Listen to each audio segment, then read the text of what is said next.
What if you were unarmed, facing a deadly attacker in a fight for your life? Wing Chun, a martial art forged in survival, was designed to end battles before they began. Centuries later, it's more relevant than ever. Today, we see influences of Wing Chun in law enforcement training, in pop culture, and influencing fighters worldwide. This is the complete story of Wing Chun's unstoppable rise. Imagine a time when even knowing martial arts could get you killed. In the 17th century, the Qing dynasty cracked down on anything that smelled like rebellion, including combat training. Martial artists went underground, fighting to keep their skills alive. Out of this chaos came something extraordinary. Wing Chun, a system built for survival, precision, and pure efficiency. The story begins with Eng Mui, a Shaolin nun on the run after the destruction of her monastery. Legend says she watched a crane and a snake locked in a deadly fight, one attacking with sweeping strikes, the other countering with lightning-fast precision. Inspired, she created a style that didn't rely on brute force, but on speed, angles, and exploiting an opponent's weaknesses. Then there's Yim Wing Chun, the young woman who gave the art its name. When a warlord demanded she marry him, she didn't run. Instead, she trained under Eng Mui and faced him head-on. The result? A flawless victory that proved this new system could take down even the strongest opponent. But this isn't just a tale of urban legends.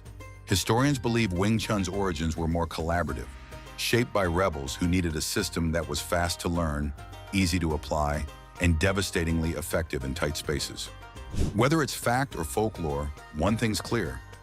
Wing Chun was built for survival.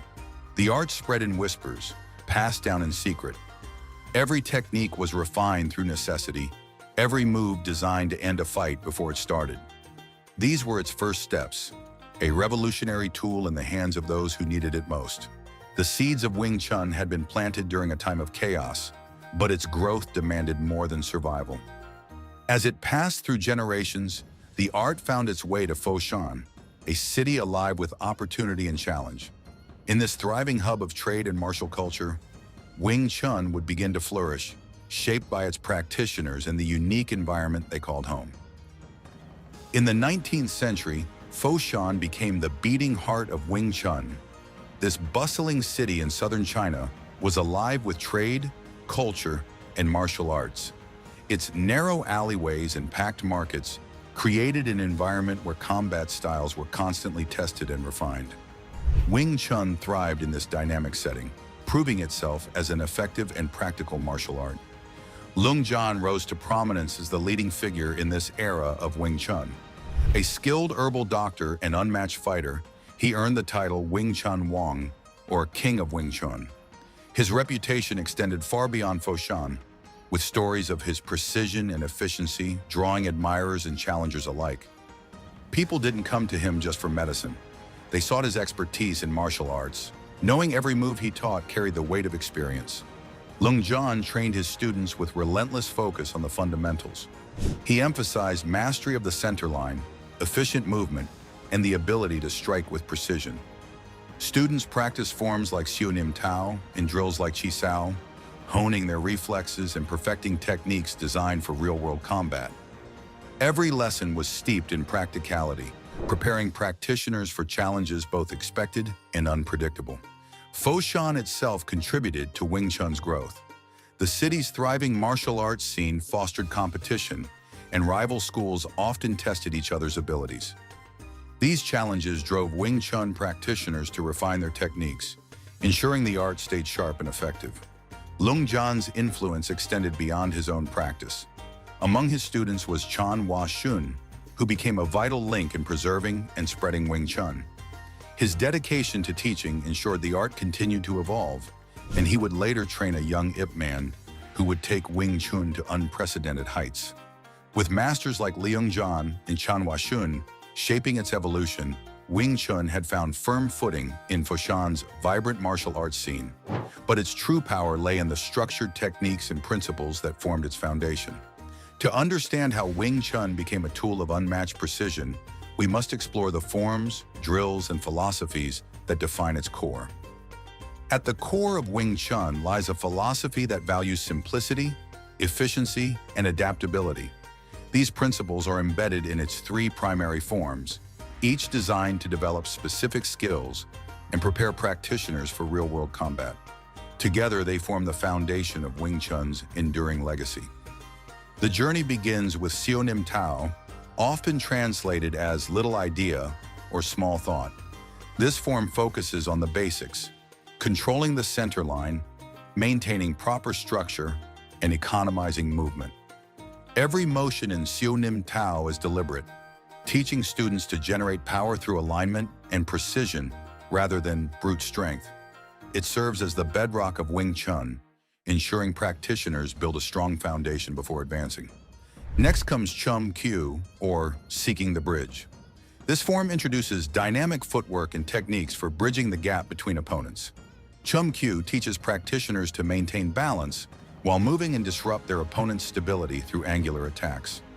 The coordination of upper and lower body movements in this form prepares students for the unpredictable nature of combat, where adaptability is key.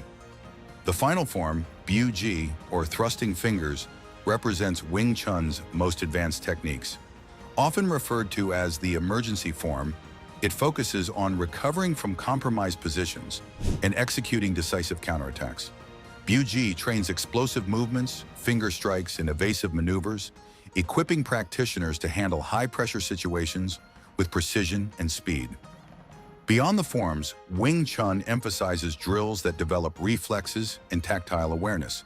Chi Sao, or sticky hands, is a signature exercise that hones sensitivity, allowing practitioners to feel and respond to an opponent's movements instinctively. This drill teaches control of the center line and how to exploit openings in real time, making it an essential part of Wing Chun training. Weapons training adds another layer of depth. The butterfly swords and the long pole are integral to understanding power, precision, and balance. The butterfly swords emphasize close-quarters combat, delivering quick and powerful strikes, while the long pole develops stability and strength from a solid stance. Although these weapons are not commonly used today, they preserve the traditional roots of Wing Chun and provide insights into its mechanics. Every movement in Wing Chun is rooted in purpose and practicality. From the deliberate precision of Siu Nim Tao to the explosive techniques of Bu Ji, the forms and drills ensure that practitioners develop both discipline and adaptability. These foundations have been passed down through generations, ensuring that Wing Chun remains a martial art built for effectiveness and evolution. The forms and principles of Wing Chun gave it strength and structure, but every art needs a visionary to carry it forward. In the hands of Ip Man, Wing Chun would transcend its origins, becoming a martial art not just practiced but revered worldwide. His journey would redefine what Wing Chun could be. By the early 20th century, Wing Chun was thriving in Foshan, but it was Ip Man who turned it into something extraordinary.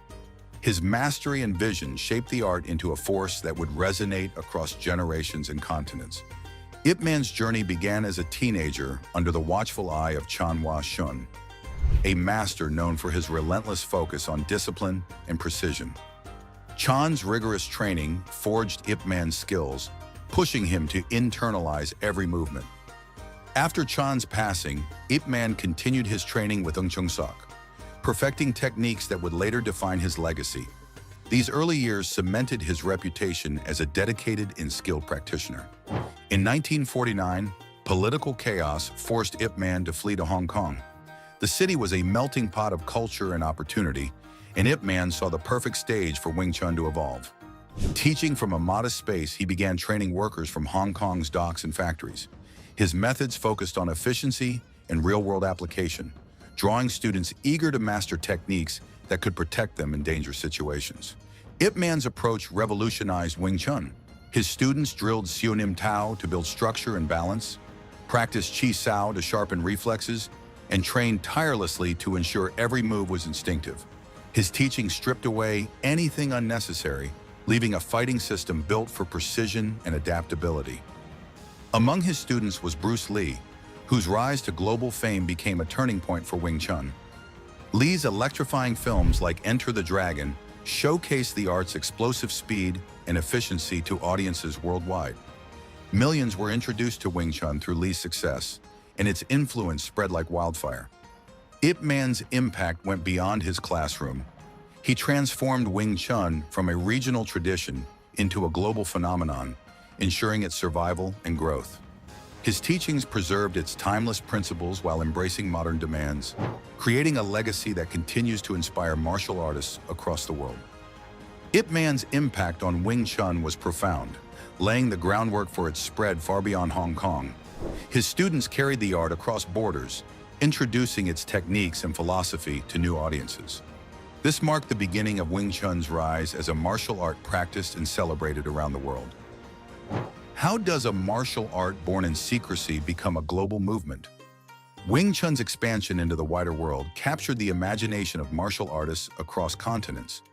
Its techniques offered precision, its philosophy inspired adaptability, and its simplicity created a universal approach to combat that resonated far beyond its origins. Hong Kong served as the perfect launching pad. Students from different corners of the world trained under Ip Man and returned home with Wing Chun's powerful techniques. Wang Shun Lung, often called the King of Talking Hands, became a key figure in promoting the art. His skill in challenge matches proved Wing Chun's practicality in real combat, earning the art respect among martial artists. Wang's success highlighted Wing Chun's focus on strategy and precision, inspiring many to explore its techniques. Bruce Lee became the most iconic figure to bring Wing Chun into the spotlight.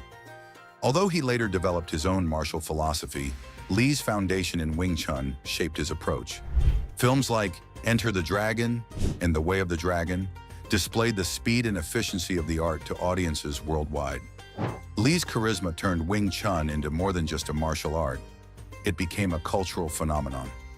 By the 1970s and 1980s, Wing Chun schools were appearing across Europe, North America, and beyond. Instructors like William Chung, Mo Yat, and Augustin Fong played major roles in teaching the art to international students.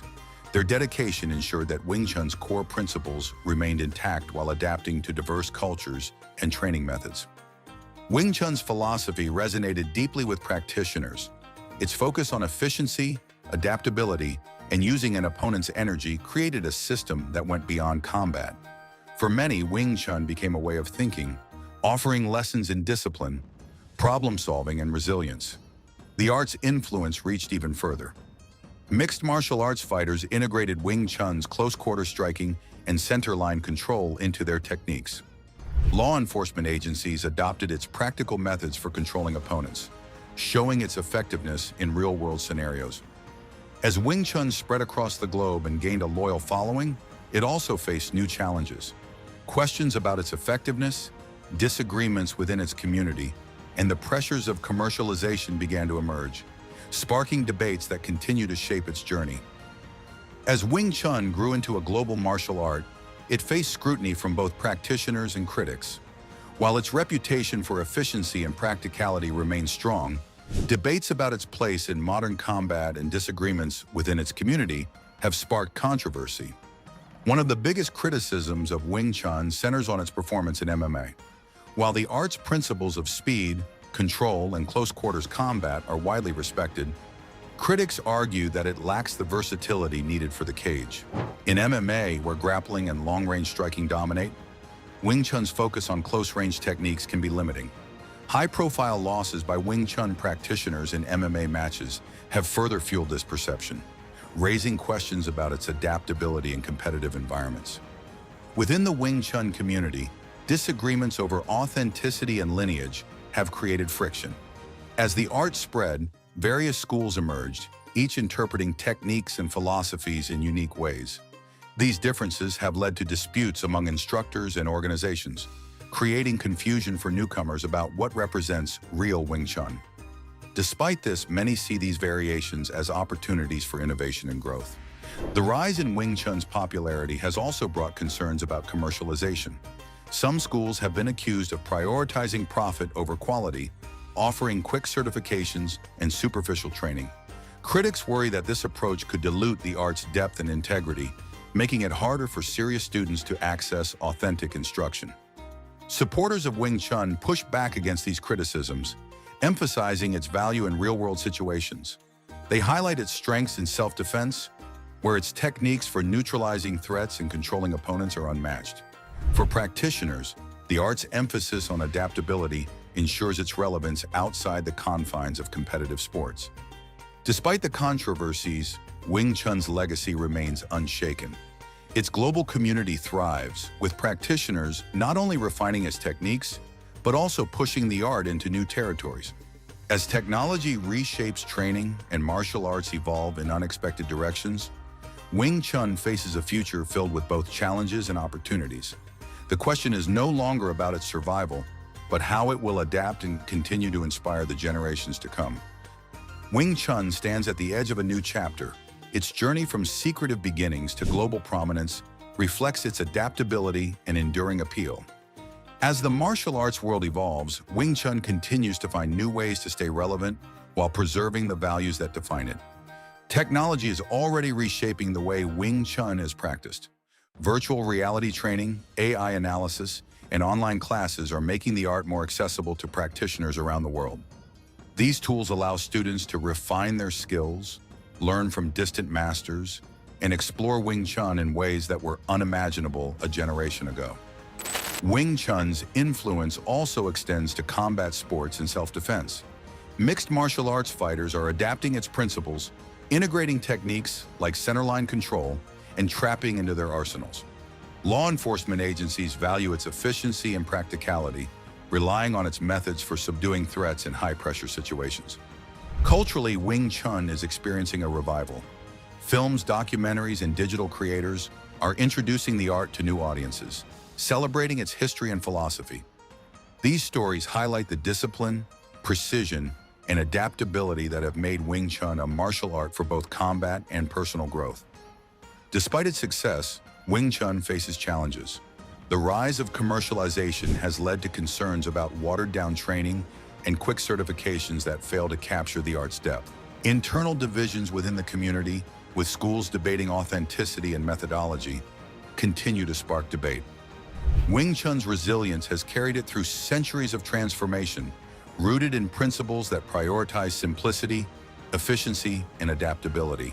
From the training halls of ancient China to modern gyms around the world, its journey reflects an enduring strength.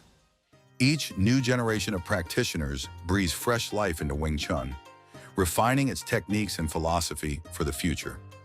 What began as a tool for survival now stands as a legacy of mastery, inspiring martial artists across cultures and generations. The question now is not where Wing Chun has been, but how far it will go. If you enjoyed this video, please leave us a comment and subscribe to the channel to support our work. Thank you.